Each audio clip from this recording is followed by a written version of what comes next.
اس میں مسائل کی بات چل رہی تھی، تو ابھی ہمارا ایک طالب علم جیسے نے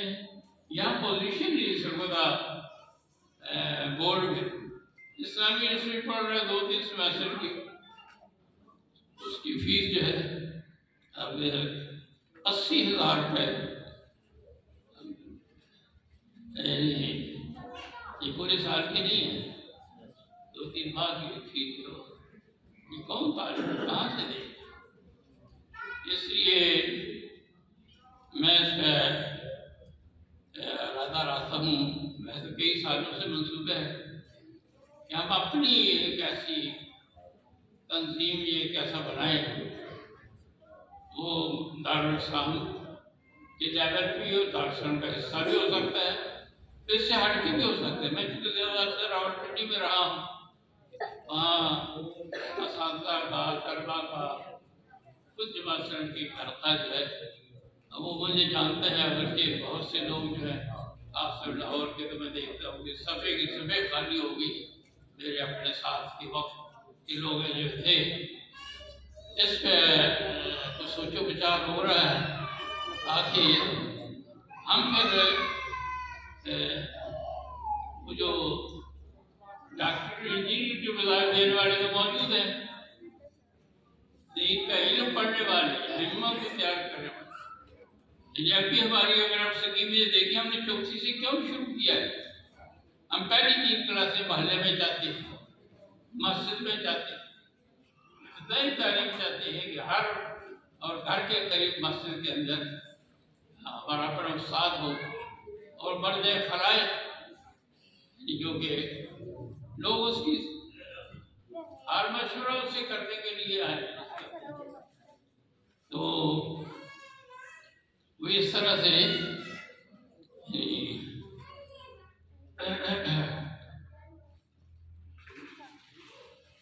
پہلے 3 سال جو ہے وہ، اور چوتھی جماعت میں داخلہ لینے کا مقصد یہ بھی تھا کہ ہمیں زیادہ وقت چاہیے تھا، ورنہ عام طور پر پرائمری کے بعد لیتے ہیں،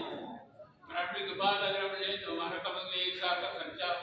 چاہیے، 1 سال کی ذمہ داریاں بھی کم ہوتی ہے، لیکن ہمیں ٹائم کم ملتا ہے، ڈیوریشن بھی کم ہو جاتی ہے، وہ جسے ہم 6 سال میں جو ہے یہاں کر پاتے ہیں، انٹر کا ہوگا تو پھر اس کے بعد بھی ہوگا بہرحال، تو ایک یہ بھی ارادہ ہے۔ آخر میں آپ لوگوں کو خبر جو ہے، آپ جانتے ہیں ہمیں سے بہت سے پروفیسر الطاف طاہر صاحب کامرس کالج میں پڑھاتے رہے ہیں، یہ اسی ضلع کے سوڈی سے وہ ہیں، ریٹائر ہیں، حالانکہ وہ ان کی ایک ٹانگ جو ہے وہ کاٹنی پڑی تھی، معذور ہیں، لیکن یہ ہے کہ لکھنے لکھانے کا شوق ہے، اور کبھی ان کی سیرت اگر آپ دیکھیں یہاں اگر 10 منٹ کے لیے آئیں گے تو وہ فارغ نہیں بیٹھتے، قرآن بھی تو ان کے ہاتھ میں، چاہے وہ اکیلے ہوں یا ہر وقت جو ہے الحمدللہ تلاوت کرنے والے۔ یہاں جب ابتدائی دور میں ابھی کلاسیں شروع اپنی نہیں ہوئی تھی تو یہ ہاسٹل تھا، یہ پرانے لوگوں نے یہ مہنگی دیکھی ہوگی، یہ برادری کی جب سیدھا ہو گئی تو یہاں گورنمنٹ کالج کے طلبا جو لوگ رہتے تھے، شاہ امین عطا صاحب کمال کے آدمی تھے،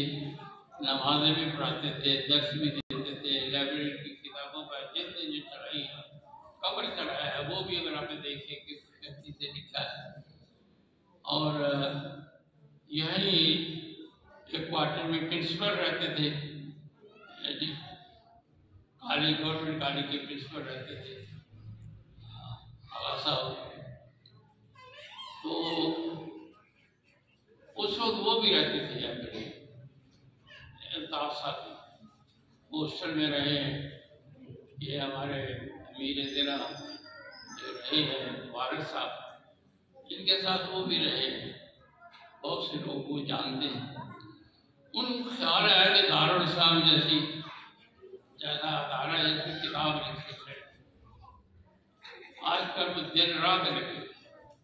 اگر کہیں صوفی صدیق کا ذکر آ جاتا ہے اس پہ وہ کتاب ڈھونڈتے ہیں پاکستان بھر میں کہ صوفی صدیق کا تذکرہ کہاں کہاں ہے. یہ انڈیا میں جو دارالصاحب تھا تو صوفی صدیق صاحب وہاں رہے ہیں کچھ. اور بھی اس کے بعد یعنی پاکستان بننے سے پہلے جو دارالصاحب اس پہ تو کتابیں موجود ہے، جو اس کے بعد کی چیزیں جو وہ نہیں ہیں. تو انہوں نے بڑی محنت کے ساتھ کتاب جو ہے ان کی خواہش ہوتی کہ آج یہاں یہ کتاب موجود ہوتی. اگر آج نہیں تو 21 کو لاہور میں موجود ہو. اس طرح سے وہ کام کر رہے ہیں. اور ظاہر ہے آج کی کتاب کا چھاپنا اور اس کی قیمت وغیرہ وغیرہ جو ہے وہ ان کا اندازہ ہے کہ 1000 صفحے کی کتاب ہوگی اور 1000 روپے ہی کتاب قیمت ویسی ہے. بلکہ انہوں نے میرے